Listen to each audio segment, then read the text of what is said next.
Boa tarde, galera, tudo bem? Feliz em reencontrá-los, feliz em voltar aqui em paz, com saúde, feliz em estar aqui dando continuidade ao nosso trabalho. Espero reencontrar também todo mundo bem. Dizer que os desafios são grandes, a dificuldade é imensa, mas a gente está aqui para reagir.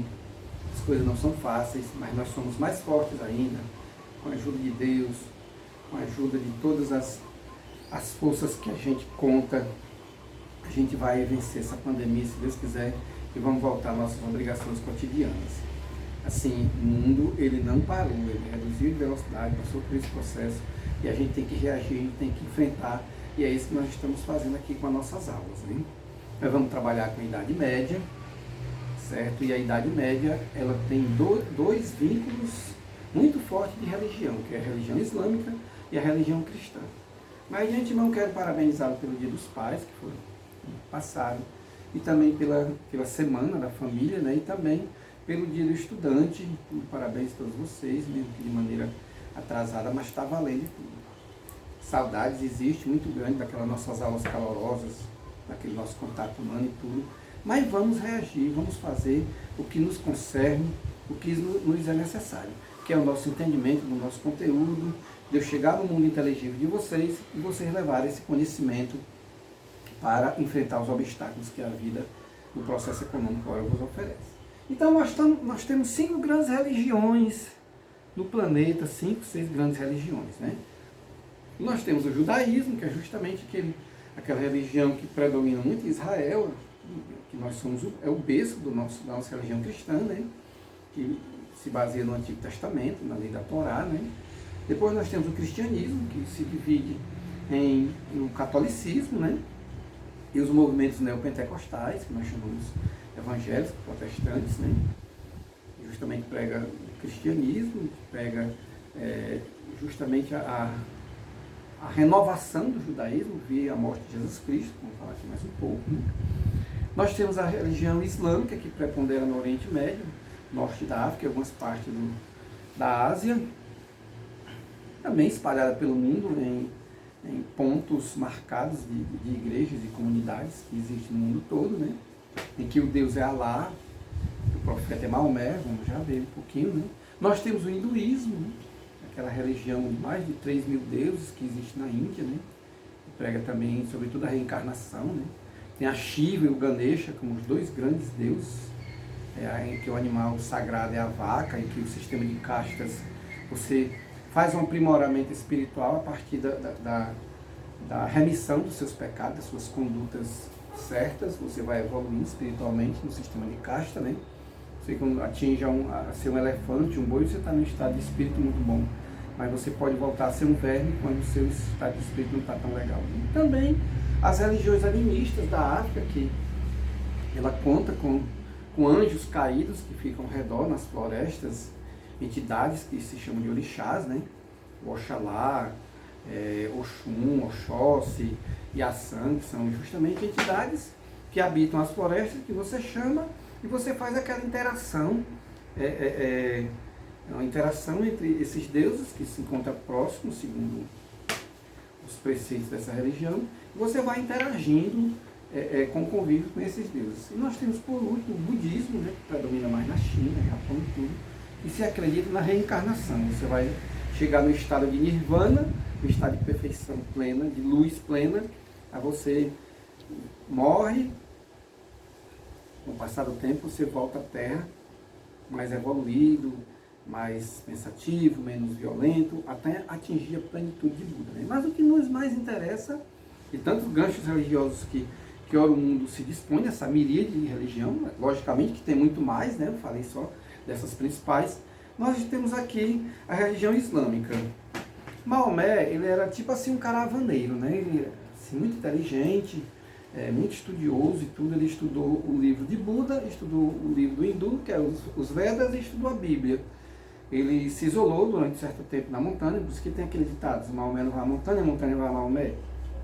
Aí ele trouxe o livro Alcorão, dizendo ser inspirado, ser o sexto grande profeta de Deus, a contar Abraão, Isaac, Jacó, Moisés, Jesus e Maomé. Ok? Então ele vem trazer, vai pregar para aquele pessoal do norte da África. Diga-se de passagem, ele encontrou um ambiente muito propício, porque quando a gente estuda as religiões, a gente percebe que aquele pessoal eram politeístas, aquele pessoal tinha, assim, não tinha um gancho tão religioso,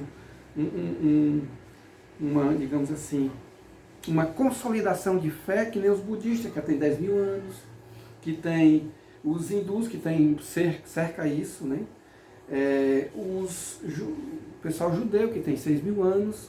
Toda essa situação é muito nova, a situação do islamismo. Data de aproximadamente, nasceu 600 e poucos anos antes de Cristo e tudo. E digamos que teria lá seus aproximadamente 3 mil anos, né? Então ele desenvolveu essa filosofia, o povo absolveram, e ele está lá como grande profeta, como o grande cidadão, digamos assim, da verdade plena do seu Deus, que é o Deus Alá. O seu profeta é Maomé, e todos os escritos estão no livro sagrado do Corão ou Alcorão, que seria, no caso, a Bíblia deles, né?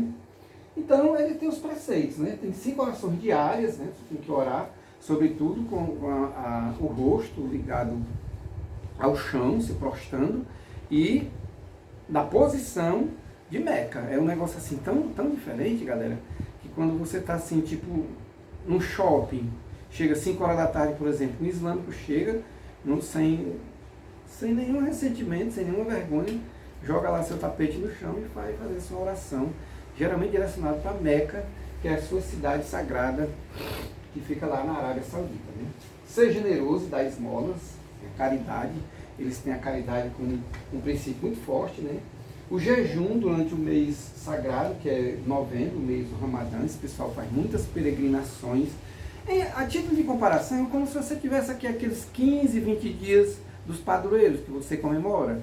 Assim, quando chega, por exemplo, março, final de fevereiro, já para o início de março, você tem aqueles 20 dias, 20 e poucos dias, sei lá, que é justamente o novenário de São José, e todos os nossos santos aqui católicos têm essa situação. Eles lá têm um mês de muita oração e tudo, é justamente nesse mês que acontece a peregrinação para a Meca, porque todos os islâmicos têm que peregrinar pelo menos uma vez a visitar a Meca, que está lá a Pedra da Roseta, que é uma pedra negra, lá a Caaba, que é justamente, eles têm, que é uma pedra sagrada, justamente onde Maomé subiu nessa pedra, se pôs assim de palanque nessa pedra para falar os preceitos ao seu povo, a seus seguidores, né? E na questão da mulher, né? Na questão da mulher, a mulher não tem tanto valor, porque lá a situação é poliândrica, o homem pode casar com várias mulheres, contanto que as mulheres, ele tem a condição de sustentar essas mulheres. Se as mulheres cometerem adultério, certamente ela vai ser morta apedrejada. Às vezes os alunos não acreditam tanto. Apedrejamento é uma coisa muito bárbara, uma coisa muito da pré-história, assim, mas aqui ainda acontece nas sociedades islâmicas, né? Então a mulher não tem lá muito valor, vamos dizer assim, não tem muita consideração. Agora, recentemente, é que elas têm lutado, né, e têm conseguido assistir uma partida de futebol, a trabalhar como professora, como enfermeira, porém com a burca, que é justamente com o rosto coberto, porque ela não pode mostrar o seu rosto a não ser para o seu esposo ou para a sua família, uma vez que o rosto da mulher é como se fosse uma parte íntima. Então a mulher ela é relegada assim, digamos assim, um segundo plano. Isso é muito questionável pelos direitos humanos, pelas leis do mundo, pelos movimentos ligados aos movimentos feministas em relação àquilo, os preceitos do Islã, ok? Em muitas religiões mais radicais, preceitos do Islã de natureza mais radical, certamente a mulher passa pelo processo de circuncisão quando ela nasce, né? As divisões, os xiitas, né? Os xiitas é um bloco que acredita que o chefão, o califa, né? Que é como se fosse assim, o papa deles, tem que ser um descendente de Maomé. Certamente, quando Maomé fez a sua partida para a eternidade, segundo eles, né? Aí tinha que ficar alguém, na verdade, quem assumiu foi o genro dele, né? Um parente próximo. Aí houve uma dissidência porque o pessoal queria realmente que fosse um chefe de família, porque nos sunitas, Nos sunitas, na verdade, os sunitas eles querem o quê? Eles querem que, na verdade, se tiver uma pessoa que não seja da família de Maomé, mas que seja, assim, uma pessoa de valor, tu pode muito bem assumir esse califado, esse regime papal a título de comparação para eles. Então, eles se dividem em xiitas e em sunitas por conta dessa situação. No terceiro califa, quarto califa, foi que veio um sobrinho do Maomé, que foi o Ali Abu Taleb, aí foi que, digamos assim, facilitou, ajudou o segmento sunita, enquanto que, aliás, o segmento xiita, enquanto que nessa sucessão de califas, certamente é governado pelos sunitas, no caso, sem ser do sangue de Maomé. O governo é teocrático, né? No caso do Irã, por exemplo, existe o Ayatollah. O Ayatollah é um papa, especialmente do Irã, do xiismo do Irã, que é o Ali Khamenei. Ele está ali como o Senhor Todo-Poderoso e ele governa, entendeu? Enquanto que o presidente é como se fosse apenas o primeiro-ministro, porque entre Alá e as pessoas que existem morando, no caso do Irã, do xiismo do Irã, existe o Ali Khamenei, que é um chefe altamente sacrossanto para eles, entendeu? Assim, mais que um papa, mais que uma figura assim, representativa de Alá aqui na face da terra. Né? Então, essas decisões, entendeu? A lei dos islâmicos é justamente como se fossem as leis da Bíblia aqui no Brasil. A gente não obedecesse a Constituição Federal, mas as leis que está na Bíblia, que está escrito no Antigo Testamento. Eles, no caso, lá no Alcorão. Né? Já falei do apedrejamento com adultério, já falei da poligamia, castigos físicos pela desobediência, pessoal. Se você fala mal do povo, uma mentira, vamos supor, aí você vai, a sua língua é cortada, você tem a sua mão cortada quando você rouba, você leva 50 chicotadas, 40 chicotadas por desobedecer um professor, por você passar por um processo de embriaguez, ou assim, já sabemos, o crime de homossexualidade, no caso lá, né, crime de adultério, crime de traição, essas coisas, tudo as pessoas, de corrupção, as pessoas chegam a morrer realmente, a ser decapitado, a ser apedrejado, coisas desse tipo. Coisa meio questionável, mas que existe nos princípios islâmicos, naquela ala mais radical, com certeza os preceitos são dessa forma. Né? Inclusive chegando até a Guerra Santa, que é esse terrorismo que a gente vê no mundo, em que as pessoas, chegam aqueles homens-bomba, aqueles homens suicidas, que pela causa da jihad islâmica, que é a Guerra Santa, vai morrer em nome de Alá, vai morrer em nome de uma causa. E essa religião, ela permaneceu, ela se fortaleceu no Oriente Médio e ela migrou para a Europa, entendeu? Através do Império Otomano, tá ok? Eles vão querer se estabilizar, toda essa filosofia, elas se estabilizaram no norte da África, se estabilizaram no Oriente Médio, e eles veem porque ide a todos os cantos da terra e propagar o reino de Alá, é um dos preceitos deles. Então, eles têm interesse muito grande de fazer a propagação dessa situação. Nós temos como cultura, como legado assim, muito forte deles, pessoal, muita coisa ligada aqui, como ácido sulfúrico, como álcool que foi inventado por eles, e esse algarismo arábico, esses números que a gente usa, que facilitou todas as transações de conta da economia do mundo, nós devemos ao mundo árabe. Todas as civilizações se apresentam contraditórias, tem os seus prós e os seus contras, e você passa a fazer análise de toda essa situação. Né? Então, na Europa, na Idade Média, vai prevalecer também o cristianismo, que nasceu com o cesaropapismo, que o Papa e o César passam a ser uma pessoa só, que vocês já viram em algumas situações, eu estou só recapitulando, quando o Império Romano entra numa situação de crise, ele vai usar a filosofia de Jesus Cristo, que ele tanto perseguiu, para, digamos assim, cristianizar os bárbaros, que ora tinha feito a revolução, que ora tinha incendiado Roma, que ora tinha botado os nobres para correr, os patrícios para correr, e ele passa na pessoa do Constantino, e o Constantino passa a se converter ao cristianismo.